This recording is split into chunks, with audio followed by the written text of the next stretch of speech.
और एक टेक्नोलॉजी है जिसका नाम है मैसिव मीमो, यानी कि मल्टीपल इनपुट मल्टीपल आउटपुट। इसका जो पेनिट्रेशन पावर होता है वो बहुत कम होता है। छोटा स्मॉल सेल्स टावर को इंस्टॉल कर दिए हर एक स्पेसिफिक जगह। लो बैंड ज़्यादा दूर तक तो नेटवर्क प्रोवाइड कर सकता है, लेकिन सबसे पहले 5G के लिए स्मॉल सेल्स टावर लगाए जाते हैं जो हमारे किसी वेव का फ्रीक्वेंसी ज़्यादा है तो अच्छा स्पीड तो मिलेगा। हेलो दोस्तों, आज के इस वीडियो में हम बात करेंगे 5G के बारे में और जानेंगे कि 5G कैसे काम करता है। तो चलिए शुरू करते हैं।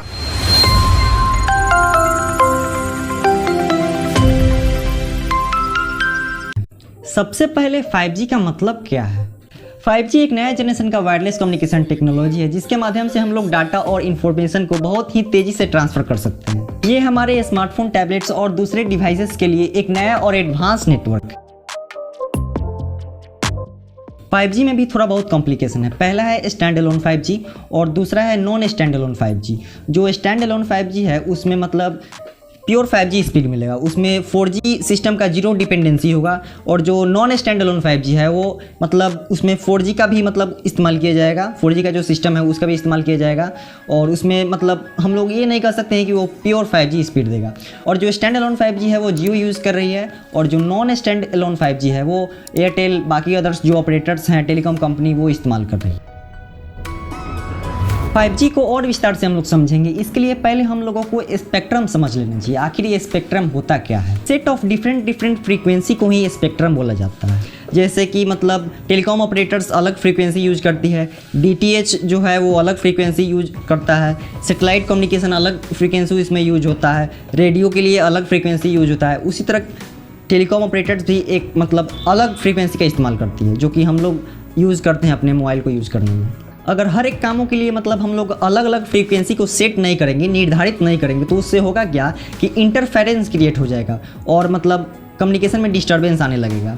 जो स्पेक्ट्रम है उसका मतलब हम लोग कोड जो यूज़ है वो मतलब कम्युनिकेशन फील्ड में हम लोग इस्तेमाल करते हैं वायरलेसली कम्युनिकेट करने के लिए। जैसा कि हम लोग जानते हैं डिफरेंट वेव्स होते हैं, उसी तरह डिफरेंट फ्रीक्वेंसी भी होता है। और जिस वेव का फ्रीक्वेंसी ज़्यादा होता है वो दूर तक ट्रैवल तो नहीं कर सकता है, लेकिन ज़्यादा अमाउंट में डाटा को ट्रांसमिट कर सकता है। और जिस वेव का फ्रीक्वेंसी कम होगा वो वेव ज़्यादा दूर तक तो ट्रैवल करेगा लेकिन उसका डाटा को ट्रांसमिट बहुत कम कर पाएगा। फ्रीक्वेंसी से मेरा मतलब सिर्फ यही है कि ये जो साइकिल है वो 1 सेकंड में कितना बार अप्स एंड डाउन कर रहा है। आप लोगों ने किलोहर्ट्ज़, मेगाहर्ट्ज़, गीगाहर्ट्ज़ के बारे में सुना ही होगा, तो चलिए आज उसको मैं क्लियर करता हूँ। किलोहर्ट्ज़ सिर्फ यही होता है कि ये जो साइकिल है वो 1 सेकेंड में अगर 1000 बार अप्स एंड डाउन करेगी, 1000 बार मतलब साइकिल को क्रिएट करेगी, तो उसको हम लोग किलोहर्ट्ज़ बोलेंगे। सिमिलरली अगर ये साइकिल 1 सेकेंड में 10 लाख बार क्रिएट होगा तो उसे मेगाहर्ट्ज़ बोलेंगे। वैसे ही अगर 1 सेकेंड में मतलब 100 करोड़ अगर साइकिल क्रिएट होगा तो उसको हम लोग 1 गीगाहर्ट्ज़ बोलेंगे। और अगर किसी वेव का फ्रीक्वेंसी ज़्यादा है तो अच्छा स्पीड तो मिलेगा लेकिन उसका रेंज कम हो जाएगा। और सिमिलरली उसके अपोजिट आप समझ लीजिए, अगर किसी वेव का फ्रीक्वेंसी कम है तो मतलब ज़्यादा स्पीड तो नहीं मिल पाएगा लेकिन उसका रेंज ज़्यादा मिलेगा। चलिए अब हम लोग 5G पे आते हैं। 5G कैसे काम करता है, मतलब इसके पीछे एक बहुत बड़ा इंफ्रास्ट्रक्चर डेवलप करना पड़ता है, तो चलिए उसी के बारे में हम लोग आज बात करेंगे। सबसे पहले 5G के लिए स्मॉल सेल्स टावर लगाए जाते हैं जो हमारे आसपास की बिल्डिंग और दूसरे अलग अलग जगहों पे इंस्टॉल किया जाता है। और ये जो स्मॉल सेल्स टावर हैं ये मतलब एक दूसरे से कनेक्टेड होते हैं और मतलब एक यूनिफाइड नेटवर्क क्रिएट करता है। 5G में 3 बैंड्स का इस्तेमाल किया जाएगा, लो band, mid band and last but not the least आपका हाई बैंड। और जो तीनों बैंड है उसका फ्रीक्वेंसी भी अलग होगा, इसलिए हम लोगों को डिफरेंट स्पीड भी देखने को मिलेगा। लो बैंड ज़्यादा दूर तक तो नेटवर्क प्रोवाइड कर सकता है, लेकिन जैसा कि हमने समझा कि इसका फ्रीक्वेंसी लो होगा इसलिए स्पीड अच्छा नहीं दे पाएगा, लेकिन जो इसका रेंज होगा ना वो बहुत अच्छा होगा, ये जो दोनों बैंड है उसके मुकाबले, हाई बैंड और मिड बैंड के मुकाबले। लेकिन यही है कि इसमें स्पीड हम लोगों को कम मिलेगा, लेकिन बाकी जो बैंड है उसमें स्पीड इसके कंपेरिजन में थोड़ा बेटर मिल सकता है।